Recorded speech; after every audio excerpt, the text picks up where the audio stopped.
El punto de arranque, como decíamos entonces, para el deslinde de estas cuestiones debe ser nuestras leyes, nuestras costumbres, nuestro estado social. Determinar primero lo que somos y aplicando los principios buscar lo que debemos ser. ¿Hacia qué punto debemos gradualmente encaminarnos?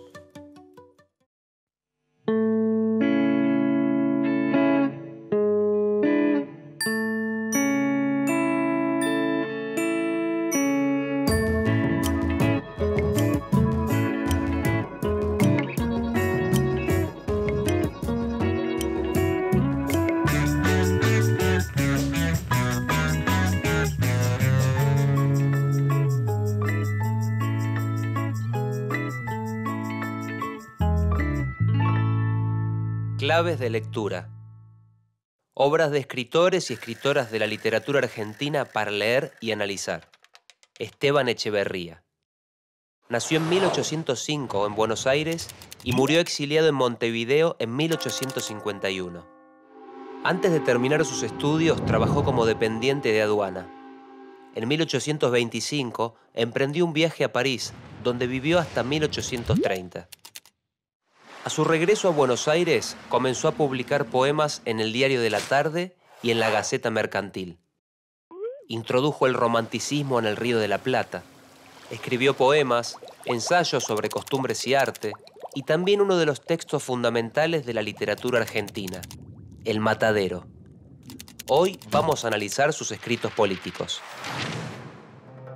Dos épocas, pues, en nuestra vida social igualmente gloriosas, igualmente necesarias. Entusiasta, ruidosa, guerrera, heroica, la una nos dio por resultado la independencia o nuestra regeneración política. La otra, pacífica, laboriosa, reflexiva, que debe darnos por fruto la libertad. Primera lectura, Salón Literario, Esteban Echeverría. Echeverría fue un líder espiritual para la generación del 37, un grupo de intelectuales que se oponía al gobernador de Buenos Aires, el federal Juan Manuel de Rosas, y a los federales. Y también se diferenciaban de los unitarios. Estos creían en la necesidad de una soberanía nacional única. Proponían la organización de un gobierno centralista con sede en Buenos Aires. Los federales consideraban que había que proteger la soberanía de cada provincia, que no podía ser avasallada por el gobierno central. Echeverría, como parte de la generación del 37, criticaba a los unitarios porque habían gobernado y pensado el país sin atender a la realidad local. Y criticaba a los federales por considerarlos violentos y salvajes, y que imponían el atraso al camino abierto por la Revolución de Mayo.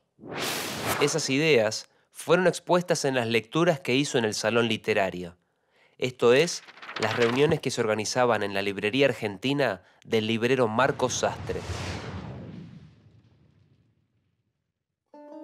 Os he bosquejado, señores, el carácter de nuestra época y el estado de nuestra cultura intelectual. Ahora bien, en vista de estos antecedentes, ¿qué debemos hacer? ¿Cuál será nuestra marcha? ¿Se cree acaso poder con escombros y ripio echar los cimientos de un grande y sólido monumento? ¿Se piensa con vagas e incompletas ideas, con teorías exóticas, con fragmentos de doctrinas ajenas, echar la base de nuestra renovación social? Primera lectura, Salón Literario, Esteban Echeverría. Hizo de sus lecturas un programa para el porvenir. Se interesaba por definir una economía, una política y, en especial, una cultura. Por ello, además, se asocia su producción con la del romanticismo. De hecho, es considerado el primer poeta romántico en el Río de la Plata. El romanticismo fue un movimiento cultural, filosófico y literario que predominó en Europa durante gran parte del siglo XIX y que valoraba lo primitivo, las particularidades de cada lugar y el pasado donde buscarlas, entre otras cosas. En los escritos de Echeverría encontramos una de las paradojas del romanticismo rioplatense. Se afirma la necesidad de crear una cultura nacional, pero dice que no hay ningún pasado cultural al cual remitirse. En uno de los textos más famosos de Echeverría, el poema La cautiva, esa paradoja está representada por el desierto. El desierto como un paisaje característico de lo nacional, donde a la vez no hay nada. Nosotros decimos desde el año 37, Mayo, progreso, democracia, y explicamos esa fórmula. Si hay bandera más alta y legítima que la nuestra, que se levante y flamee ufana. La saludaremos y aclamaremos como la bandera regeneradora de la patria. Dogma socialista de la Asociación de Mayo. Esteban Echeverría. Echeverría consideraba que había que fundar criterios de algo que fuera llamado cultura nacional, y también crear las obras de arte y las de doctrina de esa misma cultura. Por una parte, por la necesidad de independizarse culturalmente de España. Por la otra, porque desestimaban la cultura de las comunidades indígenas. El arte nuevo para ellos debía reflejar las costumbres y la civilización argentinas, y al mismo tiempo tenía que fundarlas. Para los románticos del Río de la Plata como Echeverría, estas aún no existían. Sus ensayos refieren a la necesidad de una dirección en función de una posible cultura nacional.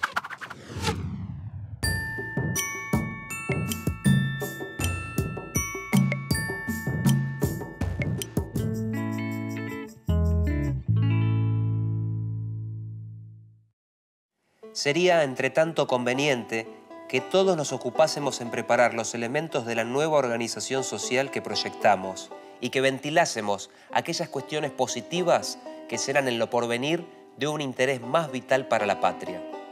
Los principios son estériles si no se plantan en el terreno de la realidad, si no se arraigan a ella, si no se infunden, por así decirlo, en las venas del cuerpo social. Carta al vicepresidente de la Asociación Joven Argentina, Esteban Echeverría. Cuando el rosismo prohibió el salón literario, sus integrantes pasaron a formar en secreto la Asociación de la Joven Generación Argentina. Con sus integrantes en el exilio, esa asociación se llamó Asociación de Mayo. Para ella, Echeverría escribió las palabras simbólicas. Las palabras simbólicas sintetizaban los criterios bajo los cuales construir una nación y llevarla por la senda del progreso. Entre esas palabras están las de igualdad y libertad. También la importancia de Dios y de la religión como algo que mantendría unida a la comunidad. El sostenimiento de una continuidad con los ideales de la Revolución de Mayo, la lucha por la emancipación frente a las ideas y tradiciones españolas y la organización democrática, entre otras. 9. Continuación de las tradiciones progresivas de la Revolución de Mayo. 10. Independencia de las tradiciones retrógradas que nos subordinan al antiguo régimen. 11. Emancipación del espíritu americano. 12. Organización de la patria sobre la base democrática. 13. Confraternidad de principios. Palabras simbólicas. Esteban Echeverría. Una de las claves para comprender estos escritos es tener en cuenta el momento en que fueron realizados y el peso y el significado de cada una de las palabras utilizadas. Esto lo podemos ver en el Dogma Socialista, texto que escribió a partir de las palabras simbólicas. Dogma quiere decir aquí credo, una suerte de consignas que había que seguir para llevar a cabo ciertos proyectos de nación. Socialista, en principio quería decir en ese momento que era propio de la sociedad, y esto lo diferencia de su significado actual vinculado a un cuerpo de ideas y a un partido político. Socialista también quería decir que el progreso era una ley que definía cualquier acción política.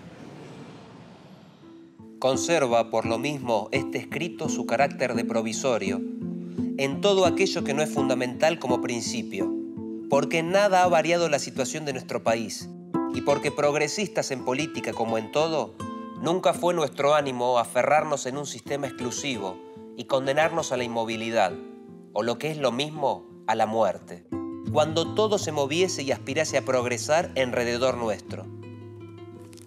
Dogma socialista de la Asociación de Mayo. Esteban Echeverría.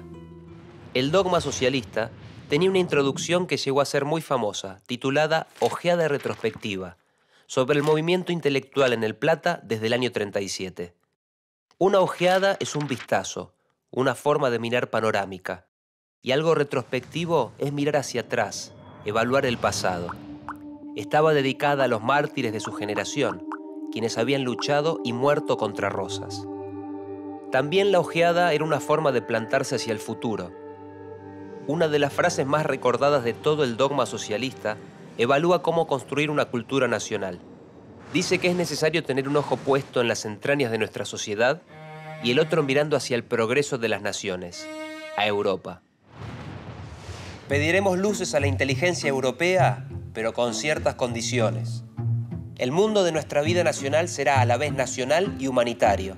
Tendremos siempre un ojo clavado en el progreso de las naciones y otro en las entrañas de nuestra sociedad. Dogma socialista. Esteban Echeverría. Echeverría fue poeta, ensayista, doctrinario. Introdujo el romanticismo en el Río de la Plata, un movimiento cultural, filosófico y literario que predominó en Europa durante gran parte del siglo XIX. El desierto fue la temática de su poema más famoso, La cautiva, y fue la primera vez que se incorporó una idea de paisaje como paisaje nacional a la literatura argentina. A través de esta obra definió lo nacional en relación a ese desierto. Fue un referente de la generación del 37 que luchaba contra Rosas y se consideraba heredera de los ideales de la Revolución de Mayo. Entre las entrañas de un país por conocer y el afuera de un mundo por incorporar, Echeverría escribió y polemizó. Se desesperó por encontrar las palabras que pudieran dirigir las acciones más eficaces para terminar con el rosismo, para encauzar una regeneración que tuviera a la libertad, a la igualdad y al socialismo entre sus principales ejes. Palabras que tenían sus propios significados en el siglo XIX, distintos de los del siglo XX y XXI. Palabras y significados que estaban en lucha.